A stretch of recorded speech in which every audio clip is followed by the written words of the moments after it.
사도신경으로 우리 신앙 고백하겠습니다. 나는 전능하신 아버지 하나님, 천지의 창조주를 믿습니다. 나는 그의 유일하신 아들, 우리 주 예수 그리스도를 믿습니다.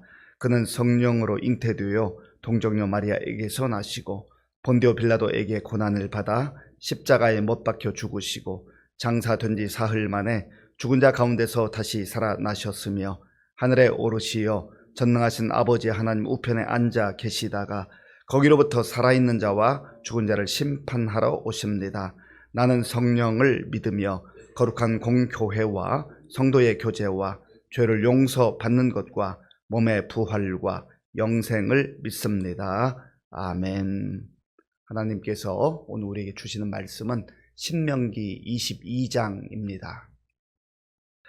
구약성경 295쪽 신명기 22장을 교독하겠습니다.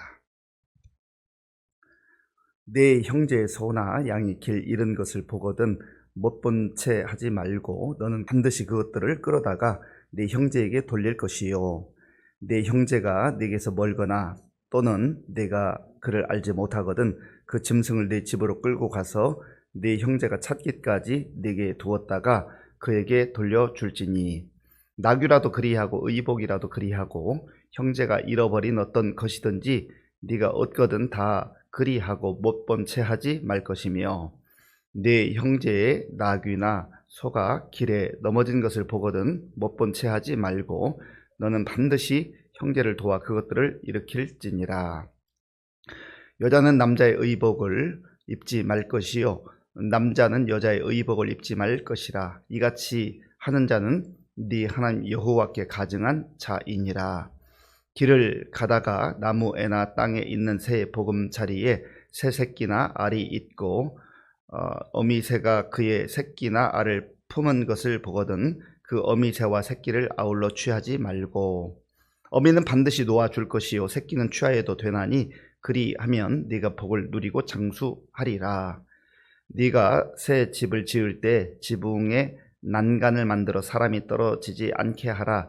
그 피가 내 집에 돌아갈까 하노라. 내 포도원에 두 종자를 섞어 뿌리지 말라. 그리하면 네가 뿌린 씨의 열매와 포도원의 소산을 다 빼앗길까 하노라.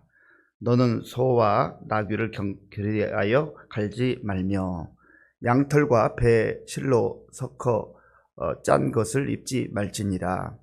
너희는 너희가 입는 겉옷에 내 귀에 술을 만들지니라.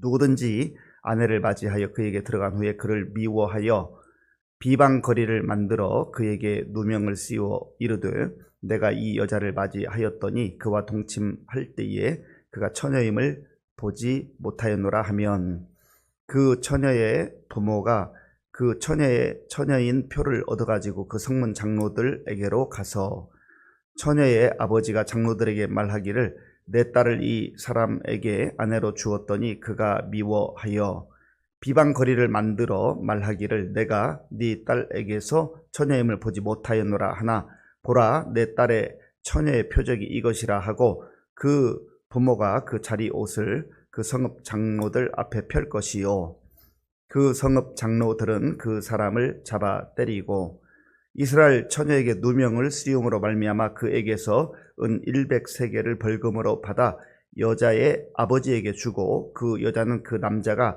평생에 버릴 수 없는 아내가 되게 하려니와 그 일이 참되어 그 처녀에게 처녀의 표적이 없거든 그 처녀를 그의 아버지 집 문에서 끌어내고 그 성읍 사람들이 그를 돌로 쳐 죽일지니 이는 그가 그의 아버지 집에서 창기의 행동을 하여 이스라엘 중에서 악을 행하였음이라. 너는 이와 같이 하여 너희 가운데서 악을 제할지니라. 어떤 남자가 유부녀와 동침한 것이 드러나거든 그 동침한 남자와 그 여자를 둘 다 죽여 이스라엘 중에 악을 제할지니라. 처녀인 여자가 남자와 약혼한 후에 어떤 남자가 그를 성읍 중에서 만나 동침하면 너희는 그들을 둘 다 성읍 문으로 끌어내고 그들을 돌로 쳐 죽일 것이니 그 처녀는 성 안에 있으면서도 소리 지르지 아니하였음이요 그 남자는 그 이웃의 아내를 욕보였음이라. 너는 이같이 하여 너희 가운데에서 악을 제할지니라.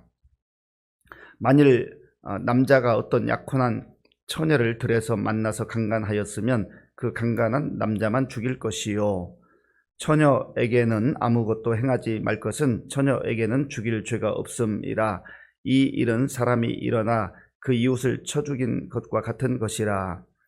남자가 처녀를 들에서 만난 까닭에 그 약혼한 처녀가 소리 질러도 구원할 자가 없었음이니라. 만일 남자가 약혼하지 아니한 처녀를 만나 그를 붙들고 동침하는 중에 그 두 사람이 발견되면 그 동침한 남자는 그 처녀의 아버지에게 은 50세겔을 주고 그 처녀를 아내로 삼을 것이라. 그가 그 처녀를 욕보였은즉 평생에 그를 버리지 못하리라. 사람이 그의 아버지의 아내를 취하여 아버지의 하체를 드러내지 말지니라. 아멘.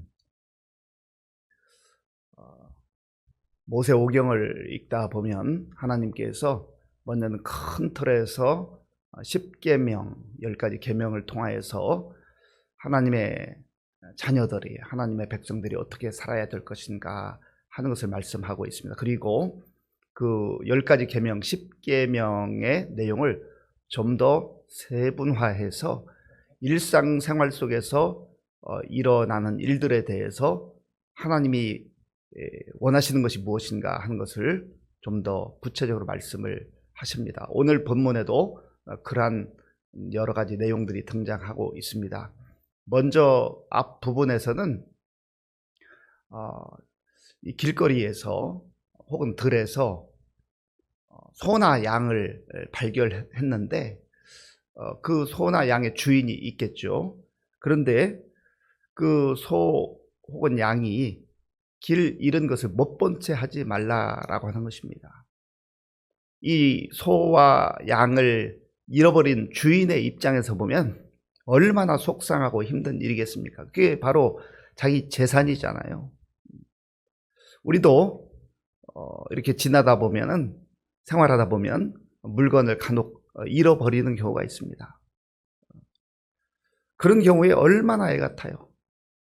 전철을 탔는데 혹은 버스를 탔는데 지갑을 놓고 내렸다. 팔을 동동 구르며 이거 찾으려고 애쓰잖아요. 그것을 주운 사람은, 또 혹은 소나 양을 본 사람은 못 본 채 하지 말라 하는 거예요. 자, 1절을 제가 읽겠습니다. 내 형제의 소나 양이 길 잃은 것을 보거든 못 본 채 하지 말고 너는 반드시 그것들 끌어다가 네 형제에게 돌릴 것이요. 아멘. 견물생심이란 말이죠. 이 보면은 사람은 다 이 악의 뿌리를 가지고 있기 때문에 이거 내가 가질까? 이거 누가 보는 사람도 없는데, 아무도 못 보는데 이거 내 것으로 해버릴까? 그런 마음이 다 있다라고 하는 것입니다. 하나님께서 그러지 말라는 거예요. 그거 내 형제의 소나 양이 아니냐. 하나님 보고 계신다는 거죠. 사람의 시선만 피하면 괜찮겠지. 사람의 눈만 감쪽같이 속이면 괜찮겠지. 그런 마음으로 살지 말라는 거죠. 또 어떤 경우는 사람이 보는 것 같으면 이거 갖다 줘야 되겠다 하고 사방을 둘러보고 아무도 보지 않는 것 같으면 이거 내가 슬쩍 할까, 그런 마음이 있는 거죠. 여러분들이 길을 가다가 지갑을 주었다고 생각해 보세요. 어떤 마음이 들어요?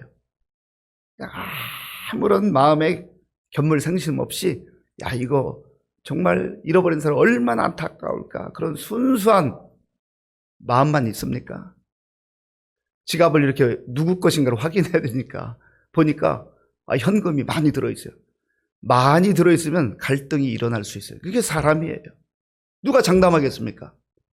그런데 그 욕망에 눈이 머는 것을 내려놓고 그것을 경찰서에 갖다 주든지 아니면 어떤 조치를 취해야 되지 않겠습니까? 하나님이 보고 계시다는 거죠. 역지사지, 내가 잃어버린 그 경우를 생각해 보라는 거예요. 그러면 당연히 돌려줘야 되는 거죠. 내가 얼마나 정말 애달고 막 가슴 답답하고 이거 어떻게 찾아야 되나, 그런 경우 있잖아요. 간혹 뉴스에 보면 어느 연세 드신 분이 현금 다발을 택시에 두고 내렸는데 이렇게 주인에게 경찰서를 통해서 돌려주었다. 그런 미담이 있는데 하나님은 그렇게 살아야 된다는 거예요. 그게 바로 하나님의 백성이라는 거죠. 또한 2절에 보면 이제 1절에서는 이게 누구 건지를 이제 아는 경우에 아는 경우. 아, 이건 어느 집의 소나 양일 것이다. 그런데 잘 모르는 경우가 있어요. 그러면 곤란하잖아요.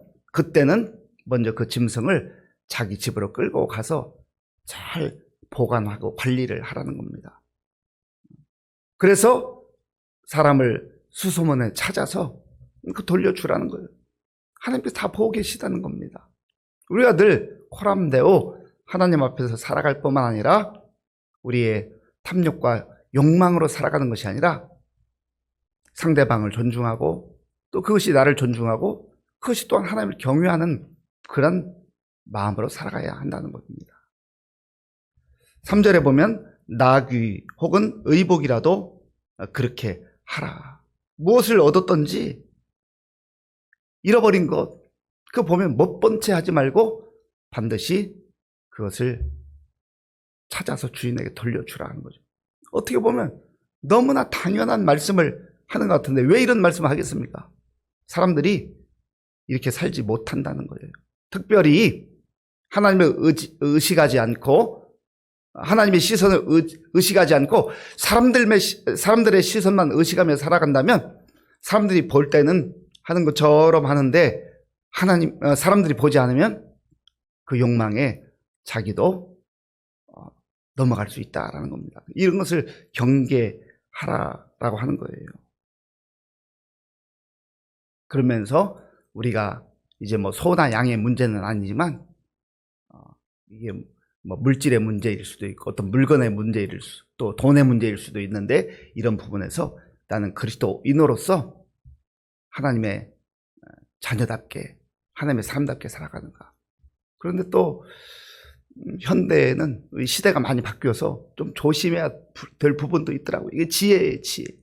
어떤 경우는 이거 주워가지고 경찰서에 갖다 주려고 하는데 또 그거 남의 물건에 그 손댔다고 그렇게 해서 오히려 곤란한 그런 일을 겪는 경우도 있더라고요.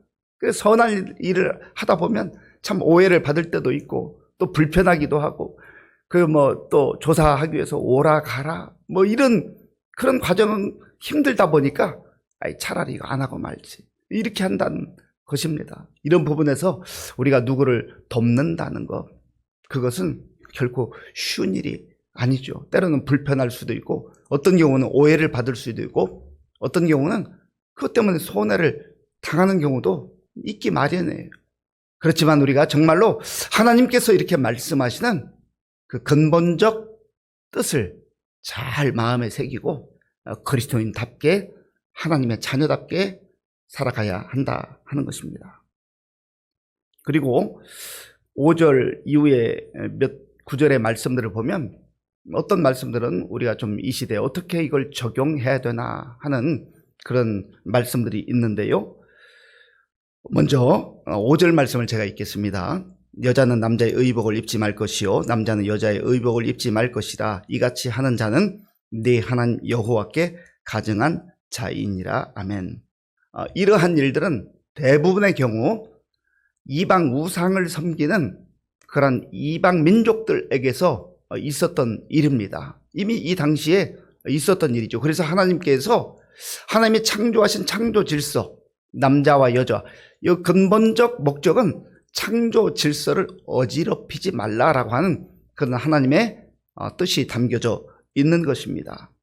그리고 6절, 7절의 내용은 길을 가다가 새의 보금자리에서 어미새가 있고 알이 있는데 이것을 동시에 취하지 말라라는 거예요. 어미새 혹은 그 새가 있을 수 있고 혹은 알이 있을 수 있는데 동시에 취하지 말라 말씀하시죠. 7절에 보니까 어미는 반드시 놓아줄 것이요 새끼는 취하여도 되나니 그리하면 내가 복을 누리고 장수하리라 하는 것입니다. 이것도 역시 하나님의 창조 질서에 기반한 욕심을 내려놓고 살아라는 거죠. 이게 생명과 관련이 있잖아요. 어미새와 새끼새 혹은 알을 다 취해버리면 모든 사람들이 그렇게 한다고 해보세요. 그러면 하나님의 창조 질서가 깨어지게 되는 것입니다. 욕심을 부리지 말고 하나님이 허락하신 범위 내에서 만족하며 살아라 하는 것이죠. 그런데 오늘 이걸 좀 확대 해석해보면 현대 시대에 많은 국가들이 그죠, 무분별하게 개발하고 자연을 훼손하고 했지 않습니까? 그러다 보니까 창조 질서가 깨어져서 지금은 이것이 우리 모든 인류에 그리고 지구에 정말 위기가 찾아온 것 아니겠습니까? 이게 전부 다 뭐 환경 오염이랄지 또 기후 위기랄지 이런 것이 바로 인간이 창조 질서를 깨트리기도 하고 혹은 분수에 지나치게 그 욕망을 채우려고 하다 보니까 그때는 잘 몰랐던 거예요. 뭐 이거 해도 되겠지 했지만 그러나 그것을 복구하는데 뭐 지금까지 얻었던 그 어떤 이익보다 비교할 수 없는 엄청난 대가가 지불되어야 하고 그리고 지금 우리도 기후 위기에 살아가고 있지 않습니까? 이런 것들이 앞으로도 굉장히 위험하다 하는 거예요. 그런 면에서 우리 그리스도인들이 나와 나 자신과의 관계, 또 나와 다른 사람과의 관계, 나와 하나님과 관계를 넘어서서 나와 자연과의 관계를 질서 있게 창조 그 섭리에 따라서 잘 균형 있게 보고 살아가야 된다라는 것을 말씀하고 있습니다. 그리고 포도원에 두 종자를 섞어 뿌리지 말라. 소와 나귀를 겸하여 갈지 말라. 양털과 배실로 섞어 짠 것을 입지 말라. 이런 것은 기본적으로 하나님께서 이방인들이 취하는 그 문화 혹은 그들의 습성, 그들의 그 이방 신상을 섬기는 그런 것들과 혼합해서 살지 말라라 하는 그런 영적인 혼합주의에 대해서 이제 경고하시는 그런 말씀이라고 이해를 하면 되겠습니다. 13절부터 마지막 30절까지 긴 구절에 있어서 이제는 그 성적으로 도덕적으로 어떤 그러한 관계를 맺어 가야 할 것인가 이런 굉장히 중요한 문제를 다루는데 사실은 성경에 이런 내용이 있는 것을 읽다 보면 때로는 민망하기도 하고 왜 성경이 이런 말씀을 기록해 놓았을까라는 그런 생각이 들기도 합니다. 이것은 먼저는 중요한 문제이기 때문에 그렇고요. 또 한 가지는 먼저는 이방 민족 가운데서 우상을 섬기다가 이런 성적인 부도덕한 행위가 너무 많이 일어났다는 것이고 이건 이방 민족에서 뿐만 아니라 하나님을 두려워하지 않고 하나님을 경유하지 않는 그러한 상태에 빠지면 누구라도 이러한 죄를 지을 수 있는 게 사람이다 라고 하는 것을 강조하는 말씀입니다. 13절 14절을 제가 읽어보겠습니다. 누구든지 아내를 맞이하여 그에게 들어간 후에 그를 미워하여 비방거리를 만들어 그에게 누명을 씌워 이르되 내가 이 여자를 맞이하였더니 그와 동침할 때 그가 처녀임을 보지 못하였노라 하면, 이 중요한 그 문제 제기할 때 동기는 뭐예요?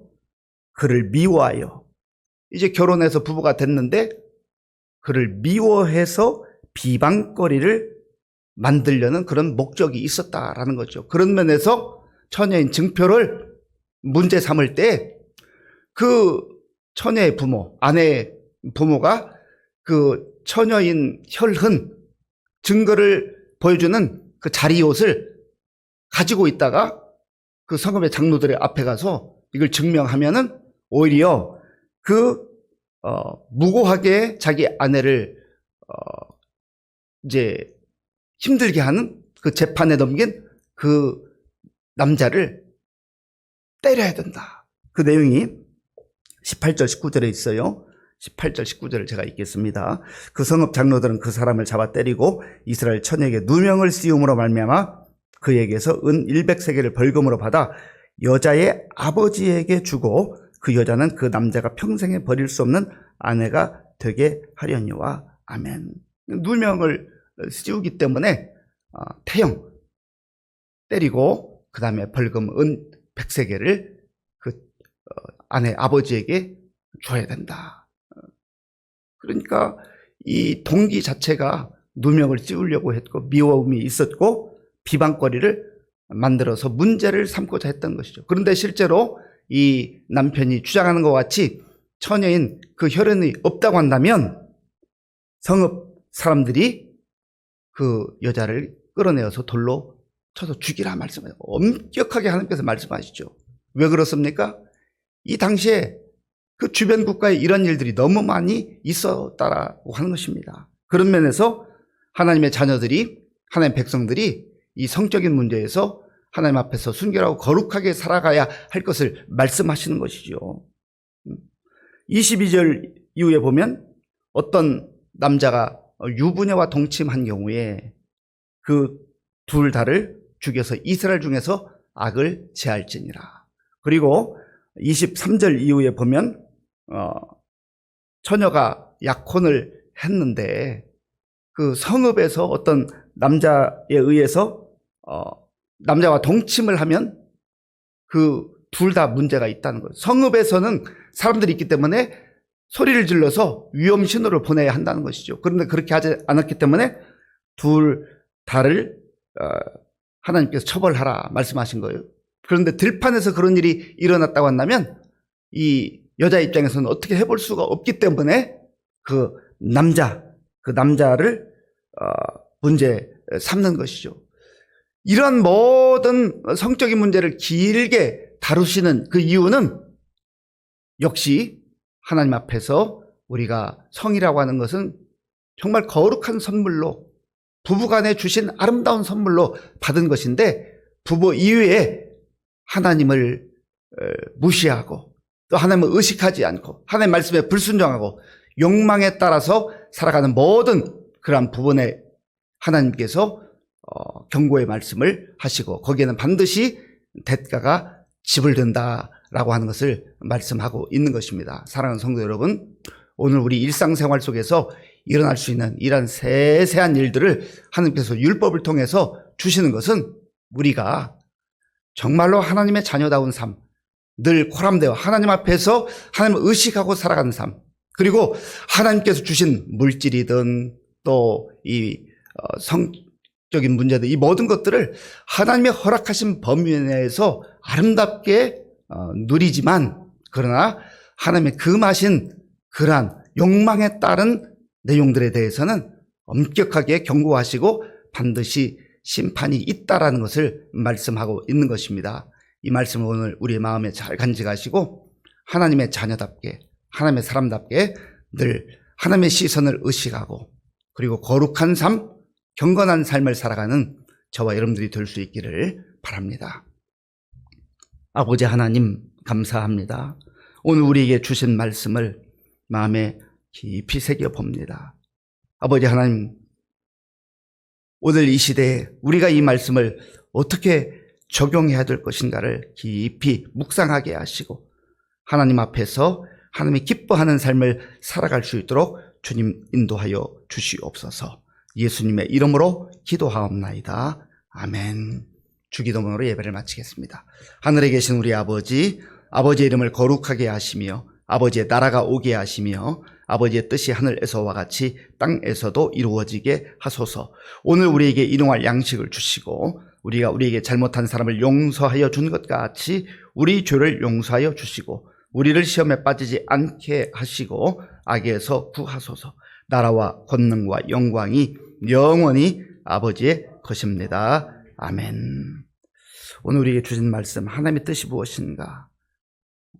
우리 욕심으로 욕망의 늪에 빠지지 않도록, 그게 물질이든 또 우리의 삶의 모든 문제에 있어서 정말 하나님 기뻐하는 삶을 살게 하시고 혼합주의에 빠지지 않고 또 창조 질서에 합당한 삶을 살아가게 해달라고 기도하시고 또 나라와 민족을 위해서 기도하시고 우리 교회 많은 어르신들 또 환우들과 다음 세대를 위해서 군복무 중인 우리 청년들과 그리고 지금도 세계 곳곳에 나가 법령 선교사님들을 위해서 오늘 저녁에는 또 우리 수요 기도회가 있는데 어려울 때 많은 성도가 와서 함께 기도하게 해달라고 기도하겠습니다.